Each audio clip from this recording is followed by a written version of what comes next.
Guys, welcome to entry app. నా పేరు Pranay. Friends, ఈ పర్టికులర్ మాడ్యూల్లో సూపర్ 60 యాప్టిట్యూడ్ మాడ్యూల్ సిరీస్కి సంబంధించి సింపుల్ అండ్ కాంపౌండ్ ఇంట్రెస్ట్ చాప్టర్లో భాగంగా థర్డ్ పర్టికులర్ మాడ్యూల్ని మనం చూస్తున్నాం. ఈ మాడ్యూల్ ఏంటంటే కాంపౌండ్ ఇంట్రెస్ట్కి సంబంధించినటువంటి ప్రాథమిక అంశాలని మనం చూడబోతున్నాం. ఈ కాన్సెప్ట్ అంటే చాలామంది భయపడుతూ ఉంటారు. అసలు భయపడాల్సిన అవసరం ఏం లేదు, చాలా సింపుల్. ఇంతకుముందు ఏవైతే కాన్సెప్ట్స్ నేర్చుకున్నామో అదే కాన్సెప్ట్స్ మనం యూజ్ చేస్తాం, బట్ టర్మినాలజీ అనేది వేరీ అవుతుంది అంతే.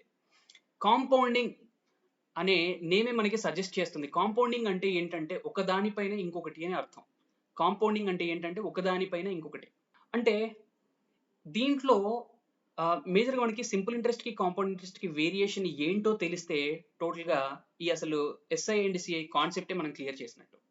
ఆల్రైట్, సో ఒక సింపుల్ ఇల్లస్ట్రేషన్ తీసుకొని ఈ కన్ఫ్యూజన్ మొత్తాన్ని క్లియర్ చేసే ప్రయత్నం చేద్దాం. సింపుల్ ఇంట్రెస్ట్ లో మనం ఏం తీసుకుంటాం? ఇదే ఎగ్జాంపుల్ కి ప్రిన్సిపల్ అనేది 30,000 అనుకుంటే, రేటు అనేది 10% అనుకుంటే, టైం పీరియడ్ అనేది 3 years అనుకుంటే, సింపుల్ ఇంట్రెస్ట్ ఏం చేస్తాము? సింపుల్ ఇంట్రెస్ట్ లో మనకు ఆల్రెడీ తెలుసు 10% ఆఫ్ 30,000 అంటే R% ఆఫ్ ప్రిన్సిపల్ ప్రతి సంవత్సరానికి కూడా అంతే ఇంట్రెస్ట్ గా వస్తుంది, ఏ మార్పు ఉండదు. మొదటి సంవత్సరానికి అంతే వస్తుంది, ఈవెన్ 100వ సంవత్సరానికి కూడా అది 10% ఆఫ్ 30,000 అంటే 3,000 మాత్రమే ఉంటుంది ప్రతి సంవత్సరం కూడా ఇంట్రెస్ట్. సో ఇంట్రెస్ట్ లో ఏ మార్పు ఉండదు. కాంపౌండ్ ఇంట్రెస్ట్ కేసులో అలా కాదండి. సో ఇక్కడ 10% ఆఫ్ ప్రిన్సిపల్ తీస్తున్నాం కదా. కాంపౌండ్ ఇంట్రెస్ట్ కేసులో ఏంటంటే ఆ ఇయర్ వరకు, ఆ ముందు ఇయర్ వరకు ఫామ్ అయినటువంటి అమౌంట్ మీద ఇంట్రెస్ట్ మనం తీయడం జరుగుతుంది. ఇక్కడేమో అమౌంట్ పైన ఇంట్రెస్ట్ తీస్తున్నాము, 10% of amount, latest amount I can say. Simple interest కేసులో ఏంటి? 10% ఆఫ్ ప్రిన్సిపల్, 30,000 ఆల్వేస్.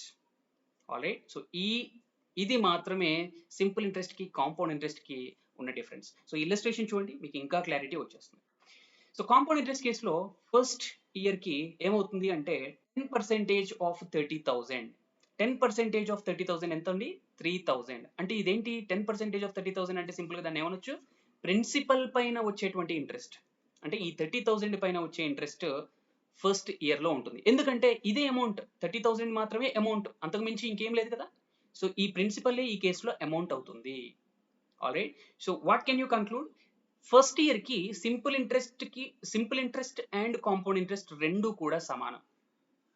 ఎందుకండి సింపుల్ ఇంట్రెస్ట్ కేసులో 10% ఆఫ్ 30,000 ఉంటుంది ఫస్ట్ ఇయర్. కాంపౌండ్ ఇంట్రెస్ట్ కేసులో కూడా ఫస్ట్ ఇయర్ ఏంటి? 10% ఆఫ్ 30,000. ఎందుకంటే 30,000 అమౌంట్, అక్కడ ప్రిన్సిపల్ అమౌంట్ అవుతుంది ఫస్ట్ ఇయర్ కి, ఎందుకంటే వేరే ఇంకేం లేదు కాబట్టి. ఆల్రైట్, సెకండ్ ఇయర్ కేసులో చూద్దాం. సెకండ్ ఇయర్ కేసులో ఇంట్రెస్ట్ ఆన్ ప్రిన్సిపల్ ఉంటుంది.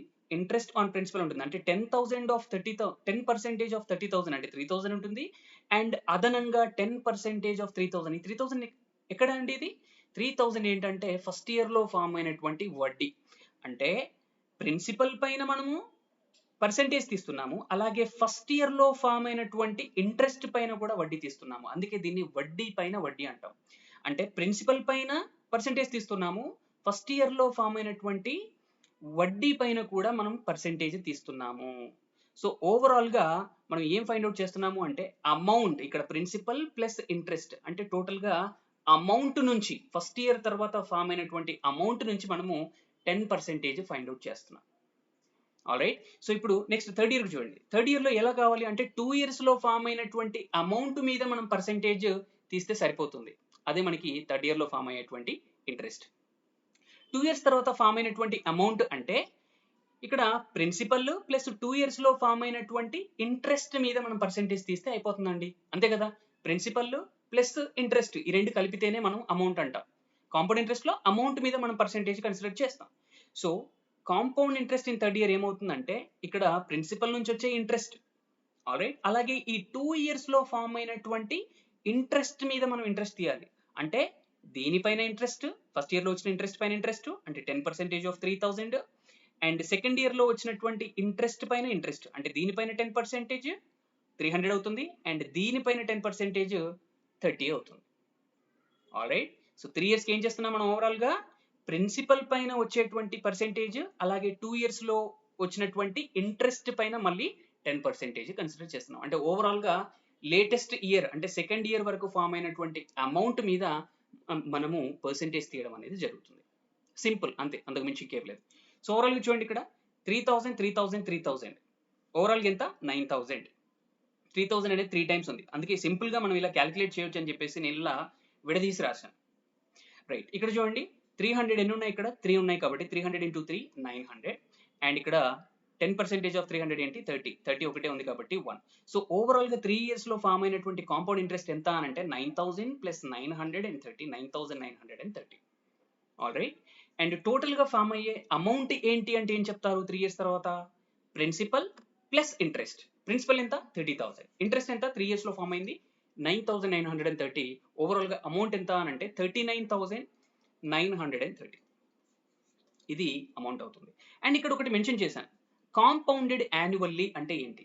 కాంపౌండెడ్ యాన్యువల్లీ అంటే ఏంటి అంటే దీన్నే వడ్డీ తిరగగట్టే పద్ధతి అంటారు. వడ్డీ తిరగగట్టే పద్ధతి అంటే ఇక్కడ యాన్యువల్లీ అంటే ప్రతి సంవత్సరానికి వడ్డీ అనేది ప్రిన్సిపల్ కి యాడ్ అవుతుంది. వడ్డీ అనేది ప్రిన్సిపల్ కి యాడ్ అవుతుంది అని అర్థం. అర్థమవుతుందా? ప్రతి సంవత్సరానికి వడ్డీ అనేది ప్రిన్సిపల్ కి యాడ్ అవుతుంది అని అర్థం కాంపౌండెడ్ యాన్యువల్లీ అంటే. ఒకసారి కాంపౌండెడ్ హాఫ్ ఇయర్లీ అని ఇస్తాడు. కాంపౌండెడ్ హాఫ్ ఇయర్లీ అని ఇస్తాడు. హాఫ్ ఇయర్ అంటే ఏంటండి? హాఫ్ ఇయర్ అంటే 6 months or 1/2 of an year. Alright, అంటే ప్రతి 6 months కి వడ్డీ అనేది ప్రిన్సిపల్ కి యాడ్ అవ్వాలి ఆ పద్ధతి ప్రకారం అని అర్థం. ఆల్రైట్, ప్రతి అర్ధ సంవత్సరానికి ప్రిన్సిపల్ కి వడ్డీ అనేది యాడ్ అవుతే ఒక సంవత్సరానికి ఎన్నిసార్లు యాడ్ అవుతుంది? 2 times యాడ్ అవుతుంది. దాన్ని సైకిల్స్ అంటాం. నెంబర్ ఆఫ్ సైకిల్స్ ఎన్ని ఇక్కడ 2. 3 years లో ఎన్నిసార్లు యాడ్ అవుతుంది అండి? 3 into 2, ఒక సంవత్సరానికి 2 times కాబట్టి 3 into 2 టోటల్ గా 6 cycles వస్తాయి లేదా 6 times వస్తాయి అన్నమాట. సో అందుకే మనకి కాంపౌండ్ ఇంట్రెస్ట్ కేసులో కేర్ఫుల్ గా ఉండాలి. ఇక్కడ దాన్ని మనం n తో ఇండికేట్ చేస్తాం. n అంటే నెంబర్ ఆఫ్ ఇయర్స్ అనే కాదండి, కేవలం ఇక్కడ యాన్యువల్లీ అని మెన్షన్ చేసినప్పుడే అది ఇయర్స్ అవుతుంది. n అంటే ఏంటంటే number of cycles or number of time periods. అర్థమవుతుందా? ఈ కేసులో హాఫ్ ఇయర్లీ గనుక తీసుకుంటే ఎన్ని సార్లు అవుతుంది వడ్డీ తిరగట్టే పద్ధతి అంటే 6 times వస్తుంది. Be careful. ఆల్రైట్, బట్ ఇక్కడ ఇంకో చేంజ్ కూడా మీరు గమనించాలి. హాఫ్ ఇయర్లీ అన్నప్పుడు ఏమవుతుంది? రేట్ అనేది ఆల్వేస్ పర్ ఇయర్ అని మనకు తెలుసు, ఆల్వేస్ ఒక సంవత్సరానికి అని మనకు తెలుసు. హాఫ్ ఇయర్ అన్నప్పుడు ఇది ఏమవుతుంది అంటే దీంట్లో కూడా హాఫ్ కావాలి కదా. ఇది ఒక సంవత్సరానికి 10%, హాఫ్ ఇయర్కి ఎంత అవుతుంది అని అంటే 5%. అంటే ప్రతి హాఫ్ ఇయర్ కి 5%. అట్లా మనం ఎన్నిసార్లు తిరగగట్టాలి అంటే 6 times తిరగగట్టాలి. రైట్, ఇప్పుడు యాన్యువల్లీ కాకుండా ఇక్కడ క్వార్టర్లీ అని ఇచ్చాడు అనుకోండి. క్వార్టర్లీ అంటే సంవత్సరంలో 4వ వంతు ఆర్ సింప్లీ ప్రతి 3 నెలలకు ఒకసారి వడ్డీ తిరగగట్టే పద్ధతి అనుకోండి. ప్రతి క్వార్టర్ కి వడ్డీ తిరగడుతున్నామంటే ఒక సంవత్సరానికి ఎన్నిసార్లు తిరగడతాం అంటే 4 times తిరగడతాం. ఇది ఎప్పుడు? కేవలం ఒక సంవత్సరానికి మాత్రమే. ఇక్కడ టోటల్ నెంబర్ ఆఫ్ ఇయర్స్ ఎన్ని ఉన్నాయి? 3 ఉన్నాయి. అంటే ఈ 3 years లో ఎన్నిసార్లు తిరగడతాం మనం అంటే 4 into 3, టోటల్ గా 12 times. ఆల్రైట్, ఇక్కడ దీన్ని మనం n అంటున్నాము. n అంటే total number of times. Alright, ఇక్కడ రేట్కి ఏమవుతుంది మరి? క్వార్టర్ అంటే ఏంటి? 1/4 కదా, అంటే ఇది కూడా 1/4 కావాలి కదా. సో r అప్పుడు ఏమవుతుంది అంటే 10/4 అంటే 2.5% అవుతుంది. ఆల్రైట్, సో మేజర్ గా మనకి టైం పీరియడ్ కి అంటే n value and r value అనేది చేంజ్ అవుతున్నాయి. ఇవి ఖచ్చితంగా చేంజ్ అవ్వాలి. ఎప్పుడు అని అంటే ఈ కాంపౌండెడ్ యాన్యువల్లీయా, క్వార్టర్లీయా, లేదంటే 4 months కి ఒకసారా, 9 months కి ఒకసారా, వాడు ఇచ్చేదాన్ని బట్టి కేర్ఫుల్ గా మనం అప్లై చేయాల్సి ఉంటుంది. Alright, I hope this is clear. So ఇది మనకి బేసిక్ గా simple interest and compound interest కి ఉన్నటువంటి డిఫరెన్స్. ఆల్రైట్, ఇప్పుడు కాలాన్ని బట్టి మొత్తంలో ఎలా మార్పు జరుగుతుంది అనేది చూద్దాం. ఆల్రైట్, సో ఇనిషియల్ గా ప్రిన్సిపల్ అనేది p అని అనుకుంటే, 6% అనేది ప్రతి సంవత్సరం కూడా మార్పు అనేది ఉంది అని అనుకుంటే, సో 6% పెరిగిన తర్వాత ఈ ప్రిన్సిపల్ అనేది అమౌంట్ గా మారుతుంది. సో దాన్ని ఎలా రాస్తాం మనం? p of 1 plus r% అని రాస్తాం. ఏం లేదండి, r% ఇంక్రీజ్ అయింది అంటే మనం ఆల్రెడీ ప్రీవియస్ మాడ్యూల్లో కూడా చూసాము, అది 1 plus r% గా రాస్తాం. So p times 1 plus r అవుతుంది. ఇదేంటండి? ఒక సంవత్సరం తర్వాత, ఆల్రైట్, ఫస్ట్ ఇయర్ తర్వాత వచ్చినటువంటి అమౌంట్ ఇది, అవునా? ఆల్రైట్, సో నెక్స్ట్ మళ్ళీ దీనిపైన ఏం జరుగుతుంది? ఎవ్రీ టైం మనం ఏం చెప్పాము? అమౌంట్ పైననే r% ఇంక్రీజ్ అనేది జరుగుతుందని చెప్పాము. సో ఈ లేటెస్ట్ అమౌంట్ పైన సెకండ్ ఇయర్ కి మళ్ళీ r% ఇంక్రీజ్ అవుతుందండి. ఆల్రైట్, సెకండ్ ఇయర్ ఇది. సో అప్పుడు ఏమవుతుంది? ఈ ఉన్న వాల్యూ ఉంటుంది, p of 1 plus r% ఉంటుంది. ఇక్కడ r% ఇంక్రీజ్ అంటే మనం ఏం రాస్తాం? మళ్ళీ 1 plus r% అని రాస్తాం. లేదా ఇక్కడ ఆల్రెడీ ఇవి రెండు మల్టిప్లై అయితే డైరెక్ట్ గా మనం ఏమని రాయొచ్చు? 1 plus r% హోల్ స్క్వేర్ అని రాస్తాం. 2 ఇయర్స్ తర్వాత అమౌంట్ ఏమవుతుందండి? P of 1 plus R% whole square అవుతుంది. 2 ఇయర్స్ తర్వాత అమౌంట్ ఇది. 3 ఇయర్స్ తర్వాత థర్డ్ ఇయర్ కూడా యాడ్ అయింది అనుకోండి, అప్పుడు ఏమని రాస్తాము? సింప్లీ డైరెక్ట్ గా దీని నుంచి మనం ఏం రాయొచ్చు? ఇంతకుముందు కేసులో చూసినట్టుగా P of 1 plus R% whole cube అవుతుంది. 3 ఇయర్స్ తర్వాత అమౌంట్. అట్లా n ఇయర్స్ తర్వాత లేదా t ఇయర్స్ అనుకోండి. n అంటే ఆల్వేస్ టైమ్స్ అండి, don't get confused. n years తర్వాత ఏమవుతుంది అని అంటే P of 1 plus R% whole to the power of n అవుతుంది. ఇదేంటండి ఇది? Amount after n years. n years. Alright, amount after n years ఏమవుతుంది? P of 1 plus R% whole to the power of n. Alright, so alright, మీరు ఈ ఫార్ములాని చూసే ఉంటారు. Amount is nothing but P of 1 plus R by 100 whole to the power of n. Same formula. ఇక్కడ R percentage కి బదులుగా ఇక్కడ R by 100 అని రాస్తున్నాం. Both are same. బట్ ఇలా రాసుకోవడం వల్ల సింపుల్, మీకు కొంచెం టైం అనేది సేవ్ అవుతుంది, అంతే, అంతకుమించి ఏం లేదు. ఇది దేనికి ఫార్ములా? డైరెక్ట్ ఫార్ములా, అమౌంట్ కి ఫార్ములా. మనం కాంపౌండ్ ఇంట్రెస్ట్ కనుక్కోవాలి అని అంటే ఈ అమౌంట్ నుంచి ప్రిన్సిపల్ ని తీసేస్తేనే కదా మనకు వచ్చేది కాంపౌండ్ ఇంట్రెస్ట్. సో అమౌంట్ నుంచి P of 1 plus R% whole to the power of n, దీని నుంచి మనము ప్రిన్సిపల్ ని తీసేయాలి. సో అప్పుడు compound interest is nothing but, compound interest for n years is nothing but, P అనేది మనం కామన్ తీస్తే 1 plus R% whole to the power of n minus 1 అవుతుంది.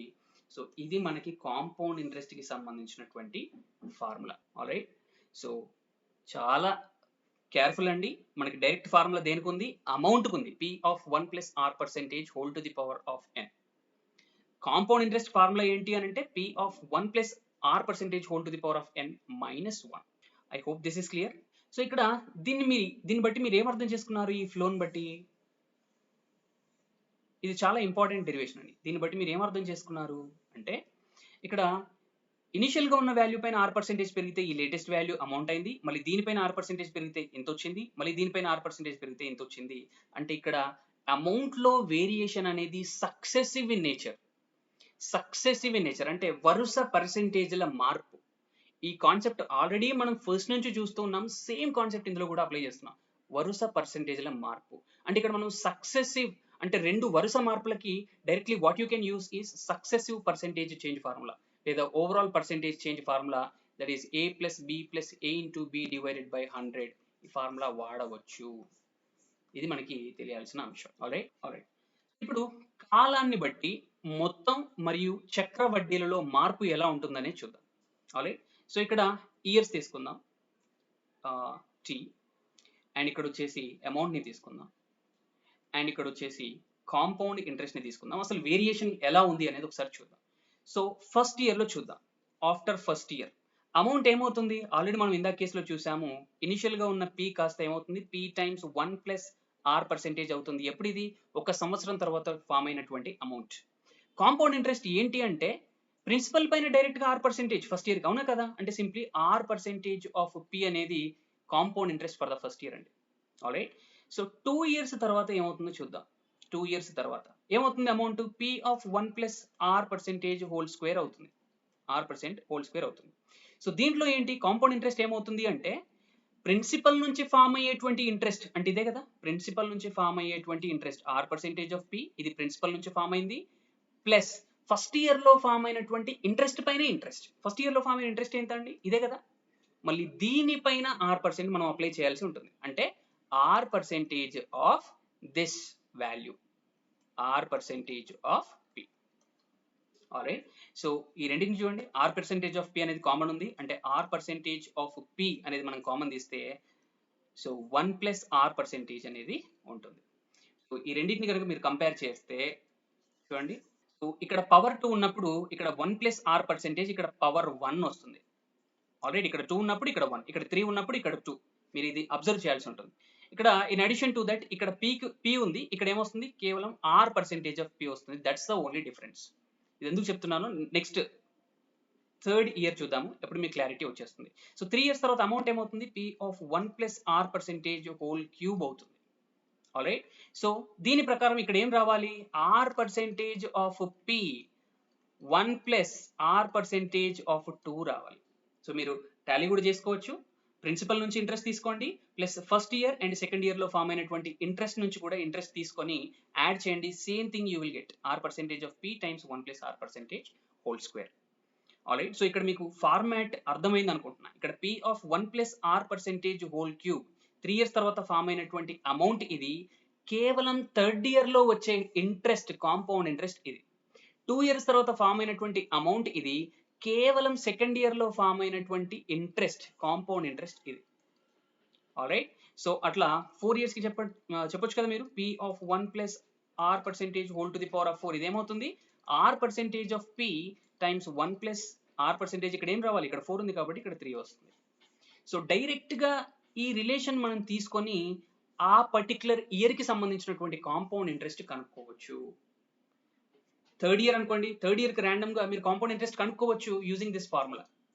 ఆల్రైట్, ఫిఫ్త్ ఇయర్ కి కనుక్కోవచ్చు డైరెక్ట్ గా.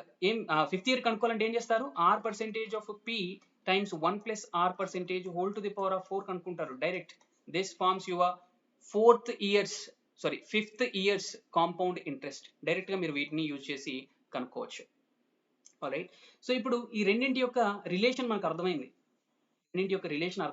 And one more thing what you need to understand is, amount యొక్క ratio అనేది compound interest రేషియోకి సమానం అవుతుంది. అమౌంట్ యొక్క రేషియో అనేది ఎనీ 2 ఇయర్స్ తీసుకోండి. ఈ సెకండ్ ఇయర్ నేను తీసుకుంటున్నాను, 2 ఇయర్స్ ఈ సెకండ్ ఇయర్ కి సంబంధించి తీసుకుంటున్నాను. 2 ఇయర్స్ తర్వాత ఎంత amount, p of 1 plus r percentage whole square. First year తీసుకుంటున్నాను divided by p of 1 plus r percentage. Alright, which is equal to, దీనికి సెకండ్ ఇయర్ కి సంబంధించినటువంటి కాంపౌండ్ ఇంట్రెస్ట్ ఎంత వచ్చిందండి, r percentage of p plus 1 plus r percentage divided by first year కి సంబంధించినటువంటి compound interest r percentage of p. మీరు cancel out చేస్తే మీకు సేమ్ మిగులుతుంది. pr ఇక్కడ ఇది పోతుంది, 1 ప్లస్ r పర్సెంటేజ్. అంటే left hand side right hand side same మిగులుతుంది. మీరు ఎనీ 2 ఇయర్స్ తీసుకోవచ్చు. ఎనీ 2 ఇయర్స్ యొక్క అమౌంట్ రేషియో తీసుకోండి అండ్ ఆ 2 ఇయర్స్ యొక్క కాంపౌండ్ ఇంట్రెస్ట్ ఆ రేషియోకి సమానం అవుతుంది. 4 and 2 తీసుకొని చూడండి. This divided by this value will be equal to this divided by this. I'm sure it will happen. So this you have to keep in mind. ఎక్కడైనా మీకు help అవుతే రెడీగా ఈ రిలేషన్ యూజ్ చేయవచ్చు. And one more thing is మీరు కనుక ఈ compound ఇంట్రెస్ట్లని observe చేస్తే ఇక్కడ నుంచి ఇక్కడికి అనేది r percentage increase. r percentage of p, r percentage పెరిగింది కాబట్టి 1 ప్లస్ r పర్సెంటేజ్. మళ్ళీ ఇవి రెండు కూడా చూస్తే r పర్సెంటేజ్ ఇంక్రీజ్. సో దీన్ని బట్టి ఏం అర్థం చేసుకోవచ్చు, very very important point. Compound interest కూడా successive in nature. So amount and compound interest ఇవి రెండు కూడా successive in nature. And compound interest లో ఆ కేసులో కూడా డైరెక్ట్ గా నేను ఏం యూజ్ చేయవచ్చు, 2 ఇయర్స్ కి టోటల్ గా కాంపౌండ్ ఇంట్రెస్ట్ ఎంత అయింది అంటే డైరెక్ట్ గా నేను ఏం యూజ్ చేయవచ్చు అంటే ఇది యూజ్ చేయవచ్చు, a plus b plus a into b divided by 100. ఇది యూజ్ చేయవచ్చు. Successive percentage change or overall percentage change formula direct గా యూజ్ చేయవచ్చు. ఏ కేసులో యూజ్ చేయవచ్చు, అమౌంట్ సక్సెసివే అండ్ కాంపౌండ్ ఇంట్రెస్ట్ కూడా సక్సెసివ్ నేచరే కాబట్టి 2 కేసెస్ లో కూడా I can use this relation. I hope this is clear. These are of course కొంచెం అర్థం కావచ్చు కొంతమందికి, బట్ ఈ రిలేషన్స్ ను గుర్తుపెట్టుకోండి సరిపోతుంది. చాలా చాలా ఇంపార్టెంట్ కన్క్లూజన్స్. ఆల్రైట్, నెక్స్ట్ వెళ్ళిపోదాము. చక్రవడ్డీని త్వరగా కనుక్కోవడం ఎలా. ఆల్రైట్, సో ఫస్ట్ 2 ఇయర్స్ కి ఈ నెంబర్స్ గుర్తుపెట్టుకోండి, 1 to 1. 2 ఇయర్స్ కేసులో ఈ నెంబర్స్ గుర్తుపెట్టుకోండి, 1 to 1. 3 ఇయర్స్ కేసులో ఏమవుతుంది సింపుల్ గా అంటే 2 పాయింట్స్ గుర్తుపెట్టుకోండి. 2 ఇయర్స్ ఉన్నాయనుకోండి 3 డిజిట్స్ ఉంటాయి, 3 ఇయర్స్ ఉన్నాయనుకోండి 4 ఉంటాయి, 5 ఇయర్స్ ఉన్నాయనుకోండి 6 ఉంటాయి అండ్ సో ఆన్. ఒకటి ఇంక్రీజ్ అవుతూ ఉంటుంది. Alright, and one more thing is first digit last digit రెండు కూడా 1 తో ఎండ్ అవ్వాలి, 1 తో స్టార్ట్ అవ్వాలి, 1 తో ఎండ్ అవ్వాలి. ఆల్రైట్, సో 3 ఇయర్స్ కి ఎన్ని డిజిట్స్ ఉంటాయని చెప్పాను, 4 డిజిట్స్ ఉంటాయని చెప్పాను. And starting and ending digit should be 1. So starting 1, దీనికి ఆపోజిట్ గా 1 కి ఆపోజిట్ గా 1 రాసేయండి. సెకండ్ డిజిట్ ఏమవుతుందంటే దీనికి ఆపోజిట్ గా ఏదైతే ఉంటుందో ఆ digit and previous digit 2 plus 1 ఏమవుతుంది 3 ఇక్కడ రాసేయండి. దీనికి 2 కి ఆపోజిట్ గా ఇది రాసేయండి. నెక్స్ట్ ఈ ప్లేస్ లో ఏం రావాలి, దానికి ఆపోజిట్ గా ఉన్న digit and previous digit 1 plus 2 ఎంత 3. అండ్ 3 ఇయర్స్ కి 4 డిజిట్స్ ఉండాలి కాబట్టి లాస్ట్ ది ఏం కావాలి 1 తో ఎండ్ అవ్వాలి. ఆల్రైట్, 4 ఇయర్స్ కేసు చూద్దాం. 4 ఇయర్స్, సో ఇక్కడ starting and ending should be 1. 4 years కాబట్టి 5 డిజిట్స్ రావాలి. సో 1 కి ఆపోజిట్ గా 1. Next 3 plus 1 4, 3 plus 3 6, 1 plus 3 4, ending should be 1.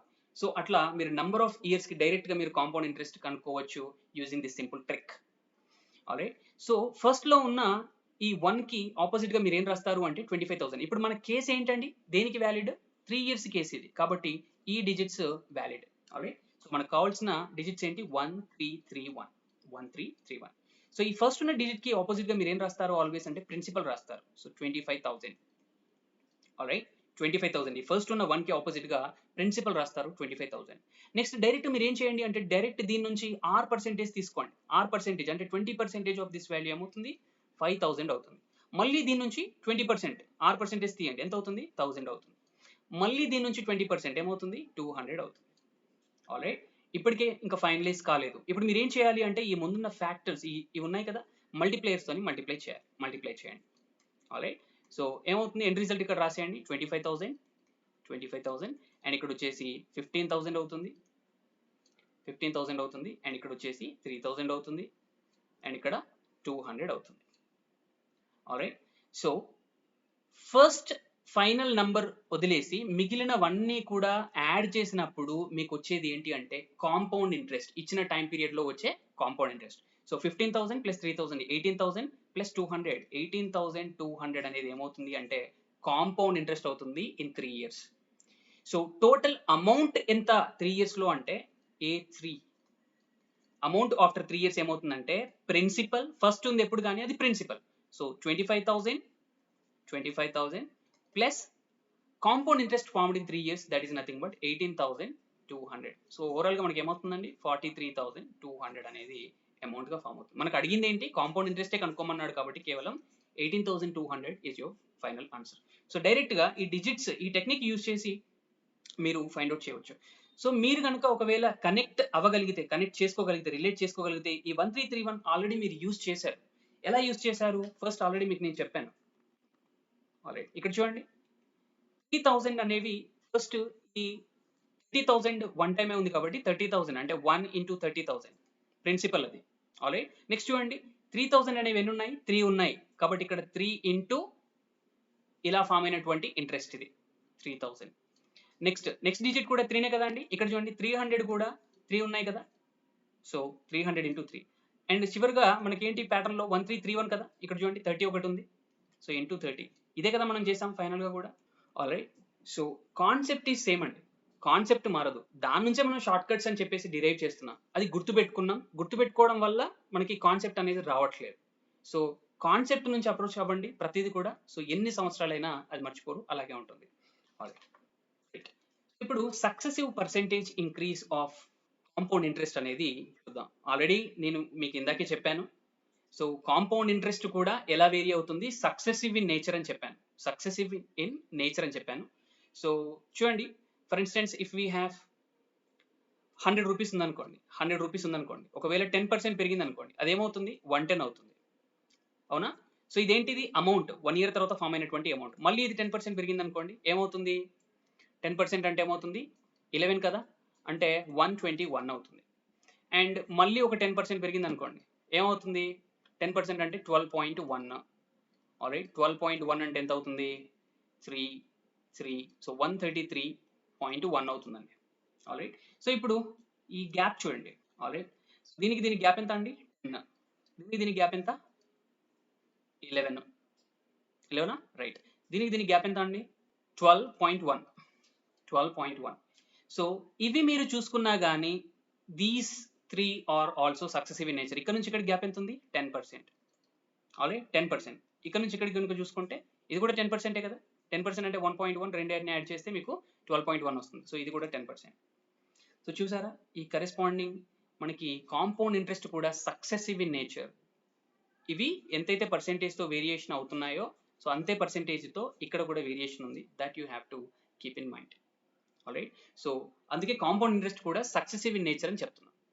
So successive in nature కాబట్టి directly what you can use the successive percentage change formula as I had discussed earlier. A plus B plus A into B divided by 100. అది మీరు use చేయవచ్చు. Alright, so example problems చూద్దాం. దానికన్నా ముందుగా simple concept ఏంటంటే ఇది గుర్తుపెట్టుకోవడానికి try చేయండి. ఏవైనా 2 సంవత్సరాల యొక్క చక్ర వడ్డీలు తెలిస్తే వడ్డీ రేటును కనుక్కోవచ్చు. ఏవైనా 2 సంవత్సరాలు కావచ్చు, 2వ సంవత్సరం 4వ సంవత్సరం కావచ్చు, 3వ సంవత్సరం 6వ సంవత్సరం కావచ్చు. ఆ రెండింటి యొక్క చక్ర వడ్డీలు ఆ పర్టికులర్ ఇయర్కే అంటే 2వ సంవత్సరానికి అండ్ 6వ సంవత్సరానికి మాత్రమే. సో ఆ వడ్డీలు తెలిస్తే మనం వడ్డీ రేటు కనుక్కోవచ్చు అంటున్నాడు.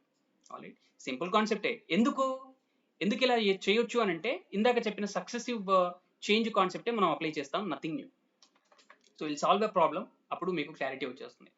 రెండవ సంవత్సరం యొక్క చక్రవడ్డీ ఎంత? 250 రూపాయలు. వడ్డీ రేటు 10% అయితే 5వ సంవత్సరం యొక్క చక్రవడ్డీ ఎంత అంటున్నాడు. రెండవ సంవత్సరం, 5వ సంవత్సరం. రెండవ సంవత్సరానికి చక్రవడ్డీ ఎంత? 250. 250. నేను ఇందాక ఏం చెప్పాను? చక్రవడ్డీ కూడా ఎలా మారుతుంది? సక్సెసివ్ గా మారుతుంది. అంటే ఇది రెండవ సంవత్సరం యొక్క చక్రవడ్డీ. అండ్ మూడవ సంవత్సరంకి అయితే మనం ఏం చేస్తాం? 1+r% రాస్తాం, అవునా? మళ్ళీ 4వ సంవత్సరానికి ఏం చేస్తాం? మళ్ళీ దీనిపైన 1+r% రాస్తాం. 5వ సంవత్సరానికి ఏం చేస్తాము? మళ్ళీ దీనిపైన 1+r% అని చేస్తాం. ఇంతే కదా r% ఇంక్రీజ్ అంటే. ఇప్పుడు టోటల్ గా 5th ఇయర్ కి వచ్చేసిందా మనకి? ఈ టోటల్ ఈస్ ఈక్వల్ టు 5వ సంవత్సరం యొక్క చక్రవడ్డీ అవుతుంది, అవునా కదా? ఇది టోటల్ గా ఇది 2 years ది, ఇది టోటల్ గా 3 years ది, ఇది టోటల్ గా 4th year ది, ఇది 5th year ది. ఇదే కదా మనకు కావాల్సింది. సో సింపుల్ గా r ప్లేస్ లో మనము 10 సబ్స్టిట్యూట్ చేస్తే అయిపోతుంది. That's the whole point. So direct గా మీరు ఏం చేయొచ్చు, ఇక్కడ ఆల్రెడీ 250 అనేది సెకండ్ ఇయర్ కి సంబంధించింది కాబట్టి మనకి 5th ఇయర్ రావాలి అంటే ఇంకా 3 times మనం అప్లై చేయాలి కాబట్టి సింపుల్ గా మీరు ఏం రాయండి? 1+r% whole to the power of 3 రాసేయండి. ఇది second year and 3 more years. Alright. So simple successive change concept అంతే, అంతకు మించి ఇంకేం లేదు. ఆల్రైట్. సో ఏమవుతుంది? r% మనకు తెలుసు కదా. సో 250 into 1+r% అంటే 10 కాబట్టి so 1/10. So whole to the power of 3 ఉంటుంది. 250 into 11/10 into 11/10 into 11/10. So 0 with 0 is going. 5 5 25, 5 2 10 and 5 2 10. ఇక్కడ 11 cube is nothing but 1331 divided by 4 అంటే 4 3 12 1, 4 3 12 1, 4 2 8, 3 ఉంటుంది, 4 7 28, 4 5 20, 332.75 అవుతుంది. సో ఇది ఏంటి? కేవలం 5వ సంవత్సరం యొక్క చక్రవడ్డీ. 5 సంవత్సరాల్లో ఫామ్ అయిన మొత్తం చక్రవడ్డీ కాదు, కేవలం 5వ సంవత్సరంలో ఫామ్ అయినటువంటి చక్రవడ్డీ. I hope this is clear, right? So చూడండి, 3వ సంవత్సరం మరియు 5వ సంవత్సరం యొక్క చక్రవడ్డీలు వరుసగా 225, 324. అయితే రేటు శాతం ఎంత అంటున్నాడు. 3వ సంవత్సరంది 225 చక్రవడ్డీ. 5వ సంవత్సరం అంటున్నాడు. 5వ సంవత్సరం అంటే ఇక్కడ థర్డ్ ఆల్రెడీ ఉంది, ఇంకా 2 years ముందుకెళ్ళాలి కదా. అప్పుడు సింపుల్ గా ఏం రాయొచ్చు మనం? 1+r% whole to the power of 2 అని రాయొచ్చు కదా. 3 + 2 టోటల్ గా 5. సో ఈ 5వ సంవత్సరం యొక్క ఇంట్రెస్ట్ ఎంత అని ఇచ్చాడు? 324 అని ఇచ్చాడు. దీస్ టూ ఆర్ ఈక్వల్, అంతే, అంతకు మించేం లేదు. 1+r% whole square which is equal to 324 divided by 225. ఇది మనకు తెలుసు కదా 324. ఈ స్క్వేర్ కనుక పోతే స్క్వేర్ రూట్ అవుతుంది. అంటే సింపుల్ గా ఇక్కడ 18, ఇక్కడ 15 అవుతుంది, అవునా? సో 3 6 18, 3 5 15, 6/5 ఉంది. మనకు కావాల్సింది ఏంటి?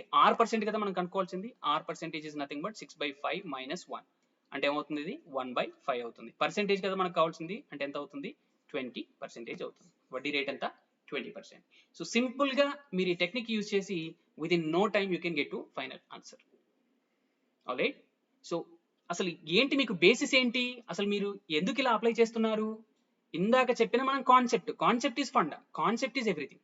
ఆల్రైట్. కాన్సెప్ట్ లో మనం ఏం నేర్చుకున్నాము? కాంపౌండ్ ఇంట్రెస్ట్ అనేది సక్సెసివ్ ఇన్ నేచర్ అని నేర్చుకున్నాం. అదే కాన్సెప్ట్ మనం అప్లై చేసాము, we got the final answer. We're saying that as a trick కాదండి, everything is a concept. Alright. So I hope this is clear. Alright. Multiple ways of solving a problem. ఒక problem ని ఎన్ని రకాలుగా మనం solve చేయవచ్చో ఇప్పటివరకు నేర్చుకున్న అన్ని కూడా మనం క్లబ్ చేసి ఒకసారి చూద్దాం. ఒక వ్యక్తి ₹12,000 మొత్తమును 5% చక్రవడ్డీ రేటుతో 3 సంవత్సరాల తర్వాత చెల్లించదలిచిన అతను చెల్లించవలసిన చక్రవడ్డీ ఎంత? సో టోటల్ 3 years తర్వాత చక్రవడ్డీ ఎంత అని అడుగుతున్నాడు. సో బేసిక్ ఫార్ములా మెథడ్ తో చూద్దాం. First formula. ఆల్రైట్. సో చక్రవడ్డీ కదా మనం కనుక్కోవాల్సింది. Compound interest accrued in 3 years. మనకి ఫార్ములా ఆల్రెడీ తెలుసు. P of 1+r% whole to the power of n minus 1. ఇదండి కాంపౌండ్ ఇంట్రెస్ట్ కి ఫార్ములా. సో P వాల్యూ ఎంత అండి? 12,000 టైమ్స్ 1+r% అంటే ఎంత? 5%. 5% అంటే that is 1/20 whole to the power of n అంటున్నాడు. ఇక్కడ n అంటున్నాడు. సో చూడండి, ఒకవేళ పర్టికులర్ గా మెన్షన్ చేయలేదు అంటే ఎన్ని సంవత్సరాలకు ఒకసారి తిరగగట్టే పద్ధతి అనేది మనకి క్లియర్ గా మెన్షన్ చేయనప్పుడు ప్రామాణికంగా మీరు ఏం తీసుకోవాలి? 1 సంవత్సరానికి తీసుకోవాలి. అంటే కాంపౌండెడ్ యాన్యువల్లీ అనేది ప్రామాణికంగా తీసుకోవాలి, ఒకవేళ వాడు మెన్షన్ చేయనప్పుడు. ఆల్రైట్. మెన్షన్ చేస్తే ఎలా చేయాలో, చేంజెస్ ఎలా ఉంటాయో నేను ఆల్రెడీ మీకు ఎక్స్ప్లెయిన్ చేశాను. సో ఇక్కడ ఇవ్వలేదు కాబట్టి కాంపౌండెడ్ యాన్యువల్లీ అనుకుంటున్నాను. So n means number of years అవుతుంది. 3 ఇయర్స్ తర్వాత కాబట్టి ఇక్కడ 3 టైమ్స్ అవుతుంది. సో -1. సో 12,000 ఇక్కడ ఎంత అవుతుంది? 21 divided by 20 into 21 divided by 20 into 21 divided by 20 -1. It's a bit calculative, మీరు చూస్తున్నారు. So it is 441 and 21 multiply చేస్తే 441 ఉంటుంది, 882 ఉంటుంది. Alright, so 1 6 this is 12 and 9 9261 అనేది మనకి ఇక్కడ వస్తుంది. 9261 న్యూమరేటర్ లో, అండ్ ఇక్కడ 8000 అండ్ ఇక్కడ -1 వస్తుంది, అండ్ దిస్ ఈస్ 12,000. సో దీన్ని తీసేస్తే సింప్లీ 9261 minus 8000 ఎంత అండి? 1261 by 8000 వస్తుంది. మీరు తీసేయండి డైరెక్ట్ గా, ఎంత వస్తుంది అంటే 1261 divided by 8000 వస్తుంది. So in addition to that we have 12,000 here, 12,000. So 3 zeros with 3 zeros are going, 4 2 times, 4 3 times, right? So 2 6 12, 2 3 6 and 2 5 10. So direct multiply చేసేయండి, that forms your final answer. 3 5 15, 3 0 0 ఇక్కడ 1, 3 3 9 and 6 3 18, 1891.5 అనేది final answer అవుతుంది. అంటే 3 సంవత్సరాల తర్వాత చెల్లించాల్సిన వడ్డీ ఎంత అంటే 1891.5 రూపాయలు. సో మీరే చూసారు, it's a bit calculative, but anyway అన్ని మెథడ్స్ డిస్కస్ చేద్దాం అనుకున్నాం కాబట్టి I explain this method. Alright, second మనం ఆల్రెడీ చూసాము 3 ఇయర్స్ లో ఏ డిజిట్స్ మనం తీసుకోవాలి? 1 3 3 1 1 3 3 1. సో 1 కి ఆపోజిట్ ఏం రాస్తారు? ప్రిన్సిపల్ రాస్తారు 12,000, అండ్ డైరెక్ట్ గా దీని నుంచి 5% తీసుకోండి. ఆల్రైట్, 5% కదా ఇక్కడ రేట్ ఆఫ్ ఇంట్రెస్ట్, 5% తీసుకోండి. అంటే ఇక్కడ 600 వస్తుంది, మళ్ళీ దీంట్లో నుంచి 5% అంటే 30 వస్తుంది, మళ్ళీ దీంట్లో నుంచి 5% అంటే 5 3 15 అంటే 1.5 వస్తుంది. ఆల్రైట్, ఇప్పుడు మీరు ఏం చేయాలి? ఈ ఫ్యాక్టర్స్ తోని ఈ మల్టిప్లైయర్స్ తోని మల్టిప్లై చేయాలి. ఇప్పుడు ఏమొస్తుంది? 12,000 అండ్ 600 ఇంటూ 3 అంటే 1800. ఆల్రైట్, ఇక్కడ ఏమొస్తుంది? ఇది 90 అండ్ ఇక్కడ 1.5. సో నేను ఆల్రెడీ చెప్పాను, ఎక్సెప్ట్ ద ఫస్ట్ వన్, మిగిలినవన్నీ కూడా కలిపితే మనకు వచ్చేది ఫామ్ అయినటువంటి వడ్డీ. సో 1891.5, 1891.5. చూసారా ఎంత తొందరగా మీరు ఆన్సర్ రాబట్టగలిగారు? ఇదే కదా మీకు కావాల్సింది, 3 సంవత్సరాల తర్వాత చెల్లించవలసిన చక్రవడ్డీ. టోటల్ అమౌంట్ ఎంత అనేది అప్పుడు ఏం చేస్తారు? ఈ 12,000 ని దీనికి యాడ్ చేస్తారు, as simple as that. So ఇంకో మెథడ్ మనం ఏం చేయొచ్చు? నేను ఆల్రెడీ చెప్పాను, బేసిక్ మెథడ్ మీకు అంటే క్లియర్గా డిస్క్రైబ్ చేసి చెప్పేటప్పుడు నేను ఎక్స్ప్లెయిన్ చేశాను క్లియర్గా. ఫస్ట్ ఇయర్ కనుక చూసుకుంటే సో ప్రిన్సిపల్ లో నుంచి మనం ఇంట్రెస్ట్ తీస్తాం, అంటే 5% ఆఫ్ 12,000 అంటే ఎంత అవుతుంది? 600 అవుతుంది. ఇది ఫస్ట్ ఇయర్ లో ఫామ్ అయినటువంటి ఇంట్రెస్ట్. సెకండ్ ఇయర్ లో ఫామ్ అయినటువంటి ఇంట్రెస్ట్ ఎంత అనంటే ప్రిన్సిపల్ నుంచి వచ్చే ఇంట్రెస్ట్ అంటే 600, అవునా? ప్రిన్సిపల్ నుంచి వచ్చే ఇంట్రెస్ట్ అండ్ ఫస్ట్ ఇయర్ లో ఫామ్ అయినటువంటి ఇంట్రెస్ట్ నుంచి వచ్చే ఇంట్రెస్ట్ అంటే 5% ఆఫ్ 600 ఎంత అవుతుంది? 30 అవుతుంది. ఫ్రెండ్స్ గుర్తుపెట్టుకోండి, ఇది కేవలం సెకండ్ ఇయర్ కి ఫామ్ అయినటువంటి ఇంట్రెస్ట్. ఎంత అది? 630. ఇందాక నేను చెప్పిన మెథడ్ లో అంటే 1331 మెథడ్ లో పర్టికులర్ ఇయర్ కి, సెకండ్ ఇయర్ కి ఎంత, థర్డ్ ఇయర్ కి ఎంత అంటే చెప్పలేమండి పర్టికులర్ గా, బట్ దీంట్లో చెప్పగలగచ్చు. ఈ మెథడ్ లో చెప్పొచ్చు, సెకండ్ ఇయర్ కి ఎంత వచ్చింది, ఫస్ట్ ఇయర్ కి ఎంత వచ్చింది, థర్డ్ ఇయర్ కి ఎంత వచ్చింది, ఇలా ఇయర్ బై ఇయర్ మనం ఎక్స్ప్లెయిన్ చేయవచ్చు, పర్ఫెక్ట్ గా చెప్పవచ్చు ఈ పర్టికులర్ మెథడ్ లో. సో నెక్స్ట్ థర్డ్ ఇయర్ వచ్చేసరికి ప్రిన్సిపల్ లో నుంచి వచ్చే ఇంట్రెస్ట్ అది 600, అది మారదు, ప్లస్ ఫస్ట్ ఇయర్ లో ఫామ్ అయినటువంటి ఇంట్రెస్ట్ నుంచి వచ్చే ఇంట్రెస్ట్ అంటే ఈ 600 లో నుంచి 5% ఎంత? 30. అండ్ సెకండ్ ఇయర్ లో ఫామ్ అయినటువంటి ఈ ఇంట్రెస్ట్ మీద వచ్చే ఇంట్రెస్ట్ అంటే 5% of 630, or in other words 5% of 600 plus 5% of 30. Both ways you can do. So 5% of 600 is nothing but 30 and 5% of 30 is nothing but 1.5. That's it. Years కదా మనం చేస్తాం. So చూడండి 600 ఉన్నాయి కాబట్టి 6 3 1800 ఇక్కడికి అయిపోయింది, అండ్ 30 3 ఉన్నాయి కాబట్టి ఇక్కడ 90 అయిపోయింది, అండ్ ఇది 1.5. ఓవరాల్ గా 1891. సో ఇలా కూడా చేయొచ్చు. ఇక్కడ అడ్వాంటేజ్ ఏంటంటే పర్టికులర్ థర్డ్ ఇయర్ కి ఎంత అన్నప్పుడు you can go with this method. All right, I hope this is clear. So ఇలా మనం మల్టిపుల్ వేస్ లో ఒక పర్టికులర్ ప్రాబ్లమ్ ని సాల్వ్ చేయవచ్చు. And one last method I'm going to explain is using successive percentage change. నేను already చెప్పాను, దీని యొక్క కాంపౌండ్ ఇంట్రెస్ట్ అనేది సక్సెసివ్ ఇన్ నేచర్ అని ఆల్రెడీ నేను డిస్కస్ చేశాను, బట్ దాంతో ఏంటంటే కేవలం ఎట్ ఏ టైం 2% చేంజెస్ మాత్రమే మనం కనుక్కోవచ్చు. So 5% for the first year and 5% for the second year, only ఈ 2 చేంజెస్ మాత్రమే మనం కనుక్కోవచ్చు. సో ఇది ఏ, ఇది బి అని అనుకుంటే ఫార్ములా ఏంటి? A plus B plus a into b divided by 100. Alright, so 5 plus 5 plus 5 into 5 divided by 100. So ఏమవుతుంది ఇక్కడ 10, ఇది 25 divided by 100 అంటే 0.25, రెండింటిని యాడ్ చేస్తే 10.25 అవుతుందండి. బట్ ఇది కేవలం 2 years కి సంబంధించింది, థర్డ్ ఇయర్ అలాగే ఉంది. సో ఇప్పుడు ఇది ఏమవుతుందంటే ఇది ఏ వాల్యూ అవుతుంది, బి వాల్యూ ఏమవుతుంది, రిమైనింగ్ 5%, అంటే థర్డ్ ఇయర్ కూడా 5% యాడ్ అవుతుంది కదా, అప్పుడు బి వాల్యూ 5% అవుతుంది. బట్ ఈ రెండింటికి ఇప్పుడు మనం ఇది అప్లై చేయాలి. అప్పుడు ఏమవుతుంది 10.25 plus 5 plus 10.25 into 5 divided by 100. So ఇది 15.25 అవుతుంది. ఈ రెండింటిని యాడ్ చేస్తే ప్లస్ మల్టిప్లై చేయండి, ఇది 50 అండ్ ఇది 1.25 అవుతుంది. అంటే 51.25 డివైడెడ్ బై 100 అంటే 0.5125 అయిపోతుంది, డైరెక్ట్గా 0.5125 అవుతుంది. ఆల్రైట్, ఈ రెండింటిని కనుక మనం యాడ్ చేస్తే 0.5125 దీనికి యాడ్ చేస్తే సో 25 6 ఇది 7 అవుతుంది అండ్ 15.7625 పర్సెంటేజ్ అనేది టోటల్ గా మనం ఇంట్రెస్ట్ గా భావించాల్సి వస్తుంది 3 years లో. ఈ పర్సెంటేజ్ దేని నుంచి తీసుకోవాలండి, ఆల్వేస్ ప్రిన్సిపల్. ఇలా మీరు ఎఫెక్టివ్ గా పర్సెంటేజ్ చేంజ్ కనుక్కున్నప్పుడు డైరెక్ట్ గా వచ్చే పర్సెంటేజ్ దేని నుంచి తీయాలి, ప్రిన్సిపల్ నుంచి తీయాలి. ఆల్రైట్, సో ఇది టోటల్ గా మీరు రాయని అవసరం లేదు, దీన్ని 2 digits వరకు మీరు కుదించినా సరిపోతుంది. 15.76%. సో 15.76% ఆఫ్ 12,000 కనుక్కొని చూడండి, almost you will get the same answer.